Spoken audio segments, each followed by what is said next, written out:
हमारे भारतवर्ष में सबसे अधिक जनसंख्या अगर उठाकर देखी जाए तो सबसे अधिक जनसंख्या युवा वर्ग की मिलेगी।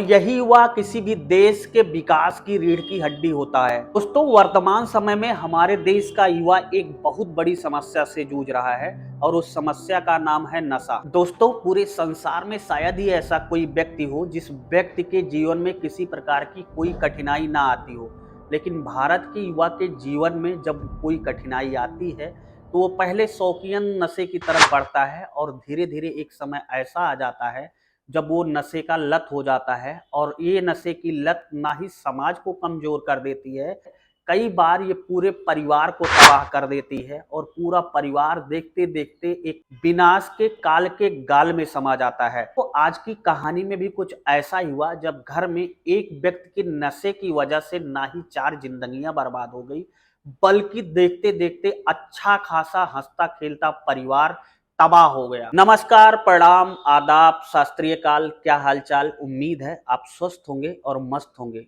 दोस्तों, जो मैं आज आपको कहानी सुनाने चल रहा हूँ, ये कहानी सुनने के बाद आप चौंक जाएंगे कि आखिर एक व्यक्ति ऐसे कैसे कर सकता है, और वो भी अपने 2 साल के बच्चे के साथ और अपने पत्नी के साथ।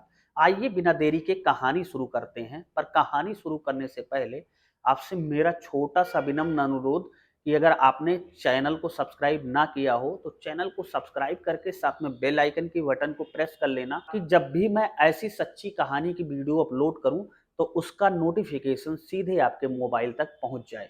आइए बिना देरी की कहानी को शुरू करते हैं।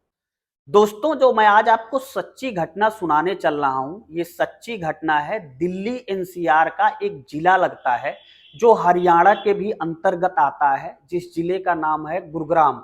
गुरुग्राम पहले गुड़गांव हुआ करता था। गांव के अंतर्गत ही एक इलाका पड़ता है डीएलएफ फेज 3। फेज 3 के अंतर्गत ही आता है एस ब्लॉक, और इसी एस ब्लॉक की सोसाइटी के अंदर मकान नंबर 31/15 से एक छोटे से बच्चे की काफी देर से तेजी तेजी से रोने की आवाज आ रही थी। तो इस घर के जो पड़ोसी थे उन्होंने काफी देर तो सोचा कि बच्चा है, कोई प्रॉब्लम होगी, रो रहा होगा। पर काफी देर तक जब बच्चे की रोने की आवाज बंद नहीं हुई तो उन लोगों को किसी अनहोनी की शंका हुई। तो उन्होंने सोसाइटी के गार्ड को सूचित किया। सोसाइटी का गार्ड इस घर 31/15 के सामने आया और दरवाजे पर लगी डोर बेल को कई बार बजाना शुरू किया, पर अंदर से जब कोई आवाज नहीं आई और बच्चा लगातार रोता ही रहा तो गार्ड को कुछ शक हुआ। गार्ड ने किसी अनहोनी के डर से अब तुरंत पुलिस वालों को फोन किया और आधे घंटे बाद पुलिस वाले इस सोसाइटी के इस घर में पहुंच गए। और पहले उन्होंने भी डोर बेल को प्रेस किया और काफी देर तक डोर बेल बजाते रहे, लेकिन जब अंदर से किसी प्रकार की आवाज नहीं आई और ना ही कोई दरवाजा खोलने आया और बच्चा अब और तेजी तेजी से रो रहा था, तो पुलिस वालों ने समझा कि कोई ना कोई मामला तो जरूर है। लिहाजा पुलिस ने एक बार तेजी से और आवाज लगाई और दरवाजे को हाथ से थपथपाना शुरू किया, लेकिन जब फिर भी अंदर से कोई रिस्पॉन्स नहीं आया, पुलिस ने सोसाइटी के कई और लोगों को बुलाकर और गार्ड की मौजूदगी में उस घर के दरवाजे को तोड़ दिया। और जब पुलिस घर के दरवाजे को तोड़कर अंदर घुसती है तो देखती है घर, उसे देखकर पुलिस के होश उड़ जाते हैं। एक महिला की लाश पड़ी हुई है जो खून से लथपथ है, और इस महिला के बॉडी को देखने के बाद लग रहा है कि इस महिला को करीब 2 से 3 घंटे पहले तेज धारदार हथियारों से मारा गया है।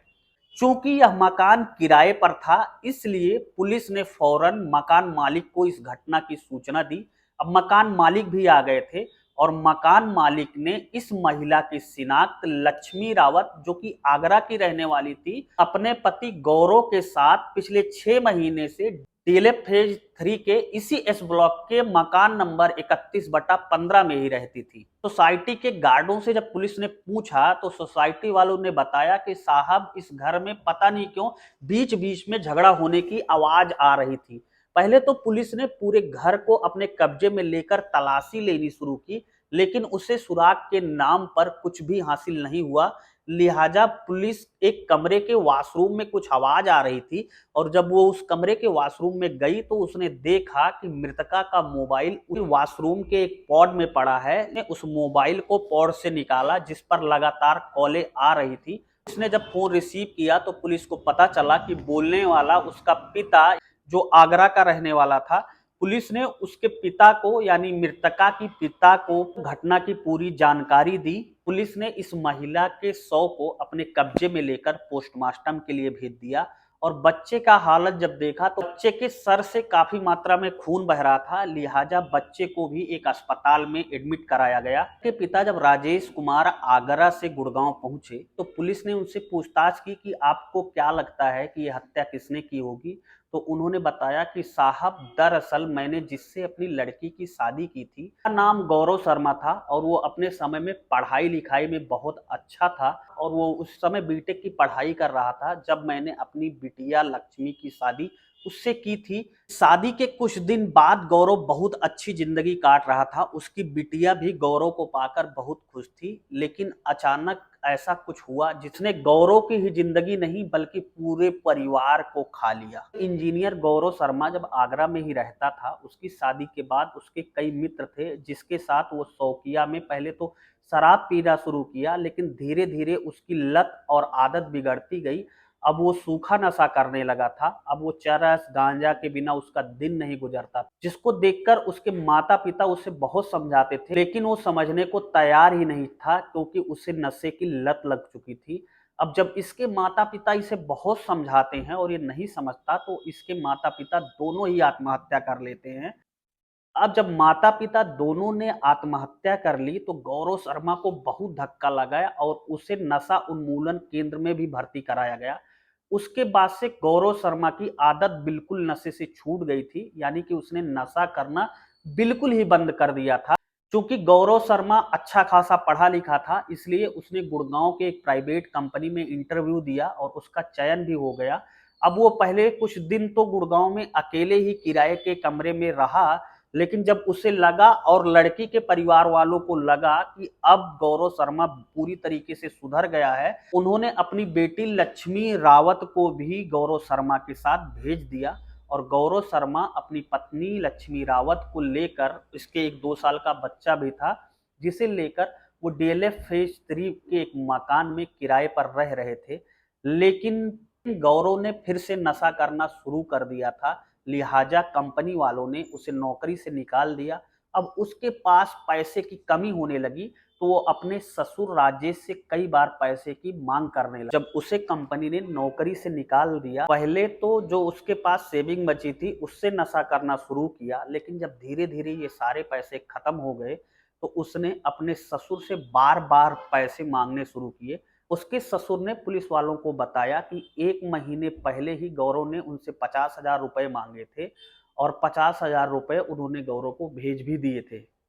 अब गौरव शर्मा फिर से अपनी नशे की गिरफ्त में आ चुका था और अपनी लत को दोबारा पकड़ चुका था, जिसको लेकर उसकी पत्नी हमेशा क्लेश करती रहती थी और ये क्लेश गौरव शर्मा को इतना भारी पड़ा कि उसने बिना सोचे समझे 31 दिसंबर 2023 को गौरव शर्मा शराब पीकर घर आया, जिसका विरोध उसकी पत्नी ने किया।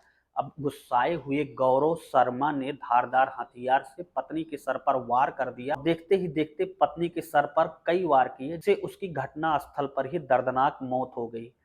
अब गौरव शर्मा यही नहीं रुका, उसने अपने 2 साल बेटे को भी बहुत मारा पीटा और उसके बाद घर को बंद करके वो कहीं भाग गया। जब लक्ष्मी के पिता यानी गौरव शर्मा के ससुर ने पुलिस को ये सारी घटना सुनाई, पुलिस ने आरोपी गौरव शर्मा को खोजना शुरू किया। अब अगले दिन आ चुका था नया साल यानी कि 1 जनवरी 2024 और दोपहर 12 बजे गुड़गांव पुलिस को गाजियाबाद पुलिस फोन करके बताती है कि गाजियाबाद में ही एक मेट्रो स्टेशन पड़ता है, Kaushambi metro station. Kaushambi metro station के एक पिलर से गौरव शर्मा ने कूदकर आत्महत्या करके अपनी जीवन लीला समाप्त कर ली। दोस्तों, अब आप इस कहानी के माध्यम से समझ सकते हैं कि एक नशे की वजह से गौरव शर्मा के पिता और माता ने आत्महत्या कर ली।